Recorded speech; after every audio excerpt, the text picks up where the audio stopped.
हिमाचल प्रदेश में शिक्षा का नया युग, इंग्लिश मीडियम और हाईटेक तकनीक से बेहतर होता भविष्य। शिक्षा क्षेत्र में क्रांतिकारी बदलाव, आत्मनिर्भर हिमाचल के सपने को करेंगे साकार। हिमाचल में शिक्षा क्षेत्र का कायाकल्प हो रहा है। प्रदेश सरकार ने सरकारी स्कूलों में पहली कक्षा से अंग्रेजी मीडियम शुरू करने की गारंटी को पूरा किया है। अत्याधुनिक सुविधाओं से lace Rajiv Gandhi day boarding स्कूलों से बच्चों के उज्जवल भविष्य के सपने होंगे साकार। क्लस्टर स्कूलों में जुटाए जाएंगे बेहतर संसाधन। डॉक्टर YS परमार विद्यार्थी ऋण योजना से मेधावी विद्यार्थी देश विदेशों में कर सकेंगे शिक्षा ग्रहण। विधवा, बेसहारा, तलाकशुदा महिलाओं को, दिव्यांग अभिभावकों के बच्चों को मिलेगा मुख्यमंत्री सुख शिक्षा योजना का संबल। 23,000 विधवा महिलाओं के बच्चों को 27 साल की उम्र तक अगर वो डॉक्टर की पढ़ाई कर रही है 1.5 लाख रुपया, 75,000 रुपया हॉस्टल की फीस का भी हमारी सरकार उनको देगी।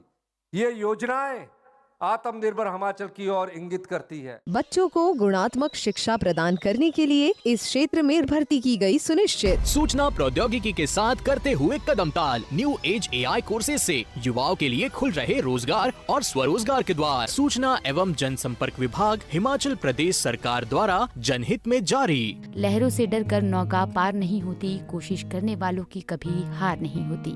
ये कहावत तो आपने सुनी है, लेकिन इसे सच साबित किया है चौपाल के राहुल शर्मा ने, जिन्होंने HAS में 6ठा रैंक हासिल किया है। हिमाचल प्रदेश लोक सेवा आयोग की ओर से सोमवार को HAS परीक्षा का परिणाम घोषित किया गया है, जिसमें राहुल ने 6ठा रैंक हासिल किया है और अब ये तहसीलदार के पद पर अपनी सेवाएं देंगे। एक साधारण परिवार से संबंध रखने वाले राहुल के माता पिता पेशे से किसान हैं। इससे पहले राहुल ने 3 बार HAS की परीक्षा दी थी, लेकिन कामयाबी हाथ नहीं मिली। इसके बाद भी राहुल ने हार नहीं मानी और चौथे प्रयास में परीक्षा पास की है। राहुल ने HAS परीक्षा के लिए कोई भी कोचिंग नहीं ली थी। राहुल ने कहा कि मुकाम हासिल करने के लिए कई चुनौतियों का सामना करना पड़ा। 3 बार परीक्षा में सफलता न मिलने से निराशा जरूर हुई, लेकिन हौसला नहीं हारा और मेहनत जारी रखी और जिसके बाद अब सफलता मिली है। जो युवा परीक्षा की तैयारी कर रहे हैं उन्हें हार नहीं माननी चाहिए और अपने लक्ष्य को ध्यान में रखना चाहिए। राहुल शर्मा ने इस सफलता का श्रेय अपने माता पिता और दोस्तों को दिया है। जी, मेरा नाम राहुल शर्मा है और ये मेरा HAS का 4था अटेम्प्ट था और अभी हाल ही के रिज़ल्ट में मुझे 6th रैंक मिली है, जिसमें कि मैं एज अ तहसीलदार सेलेक्ट हुआ हूँ। और ऑफ कोर्स ये जर्नी जो है वो बहुत ही ज़्यादा चैलेंजिंग है और चौथे अटेम्प्ट में मैंने इस जर्नी के बारे में बहुत कुछ सीखा है और काफ़ी सारी चीज़ें इम्प्रूव भी की हैं, जो कि मैं ऑफ कोर्स आगे आने वाले लोगों को गाइड करूँगा। अगर बात कीजिए पारिवारिक उससे कि कितना बड़ा बूस्टअप परिवार से मिला और किस परिवार से आते हैं और बाकियों के लिए किस तरह से प्रेरणा शुरू करना चाहिए? मैं एक मिडिल क्लास फैमिली से आता हूँ। मेरे जो फादर है वो एक फार्मर है, मदर हाउसवाइफ है और ऑफ कोर्स जो ये जर्नी है ये हमें बहुत कुछ सिखाती है और जो ये पोस्ट है यहाँ पे पहुँचने के लिए आपको मेंटली, फिज़िकली बिल्कुल प्रिपेयर होना पड़ता है, साउंड होना होता है। तो ऑफ कोर्स यही सारी चीज़ें हैं।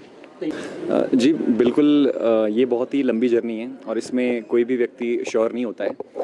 तो इसमें ऑफ कोर्स ये मेंटल जो आपको एटीट्यूड है वो रखना ही होता है कि हमें जो गिव अप है वो नहीं करना है और लॉन्ग जर्नी है, अपने आप को कंसिस्टेंट इसमें हमें बरकरार रखना पड़ता है और तैयारी बेसिकली जो सभी बेसिक बुक्स हैं उसी से ही पढ़ते हैं, लेकिन इसमें अब जो रिसेंटली HAS का भी जो पैटर्न है वो UPSC की तरह चेंज हो चुका है, तो थोड़ा सा कहीं ना कहीं जो करंट अफेयर है और जो एडिशनल हमें अपडेट रहना होता है, ठीक है, उसका रोल थोड़ा बढ़ जाता है।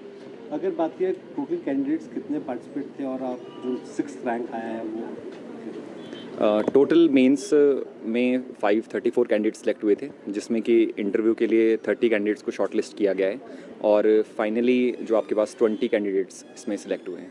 सफलता का श्रेय किसको देना चाहेंगे?